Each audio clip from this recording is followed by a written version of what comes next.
Tony Piccolo, Member for Light, thanks for joining us on Flow today. My pleasure, Ricky, and also I'm glad to be before your listeners.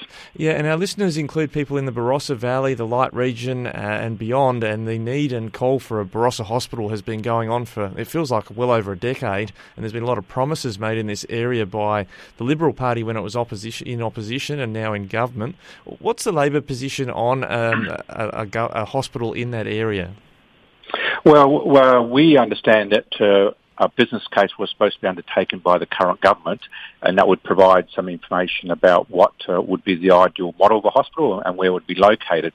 Labor, when it was in government, did undertake a business case. At the time, the recommendations by that business case were not accepted by that community, and the proposal didn't proceed. Now, the Liberal Party have made an election commitment at the last election to say that a full business case would be completed in this term of government, and the site would be selected and possibly the hospital we started. We now know from documents released by Infrastructure SA, which is a government agency established by the Marshall Liberal government, that a full business case hasn't been completed, and they are awaiting that information to prioritise it as a capital project. Yeah, and so we've been sort of waiting for something solid to be announced, even a site nominated in the Barossa. I know the local member, Mr. Knoll, hit back when there was a suggestion nothing was happening. We've got a state budget in 23 days coming out. Do you expect there should be a commitment to a funding, of the building of a hospital in the state budget? You're right, Ricky. If there's no funding in this budget for hospital, but not only the funding in the budget, but which year that funding is available and also how much is available, will give a clear indication whether this Marshall Liberal government is actually committed to delivering that hospital or not. It's no point putting, a few $100,000 or $1 million in year 4 of the budget, because that will mean that the budget would not be actually started for at least 5, 6, 7 years. Yeah, we've seen in the northern parts of Adelaide quite a lot of population growth in your electorate. Is there an acceptance across politics there does need to be a major new hospital established in Adelaide's north or in the Barossa area? I think there is a case for that hospital to be built. As I said, when Labor was in power, we actually undertook a business case for the Barossa that did recommend a new hospital, but also recommended repurposing some of the existing hospitals. There was lack of community support for the whole proposal, and the matter didn't proceed. But I think things have moved on now. A number of services have been withdrawn from those country hospitals, and I think the community now understands that if it wants a brand new hospital in the Barossa, some of the existing hospitals may be used for other purposes to support the health system. Now, but not necessarily for acute care. Yeah, I see. So the acute care services at a hospital, that's really what the central element of a new hospital would be. But very much so. Yeah, and it's not. There's nothing solid from either side of politics about exactly where such a hospital would be built or when it might be built.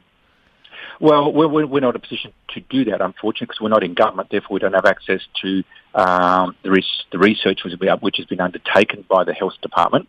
The health department have said, and the minister have said that a business case has been prepared.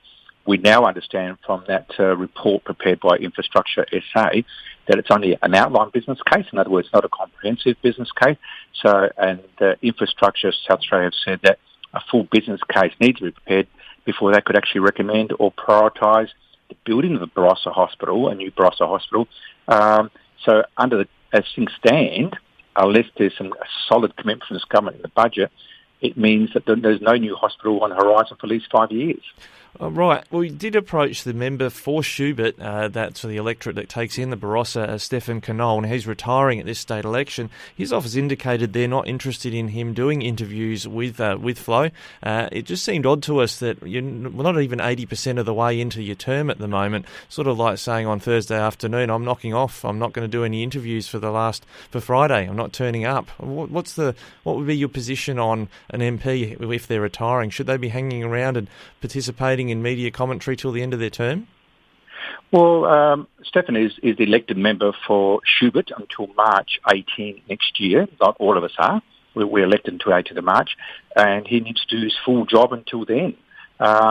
if Stefan doesn't want to do parts of his job, or not able to do parts of his job, then perhaps he should go now and let a person who's prepared to do the full job. In particular, in this case, he's the one who made the commitment. He should be making himself accountable for that commitment he's made to the people of the Barossa. Yeah, that commitment you mean on the front of the Barossa Hospital. That's been something pretty prominent from the previous member, Ivan Venning, and then himself, that it would be something the Liberals would deliver if they were in government.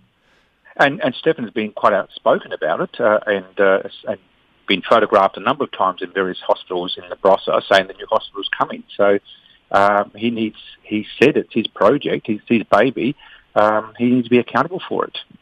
Yep. Well, Tony Piccolo, we'll keep following this up and look in the budget for a budget line for a Barossa Hospital. We'll be happy to catch up with you then about it further. And I'll also be looking for a budget line for the expansion of the ED department at Gawler, which has been promised by the Liberal government as well. So there'll be a number of health issues I'll be keeping a close eye on to make sure that the promises made by this government are honoured. Thanks again, Tony Piccolo. Thanks very much.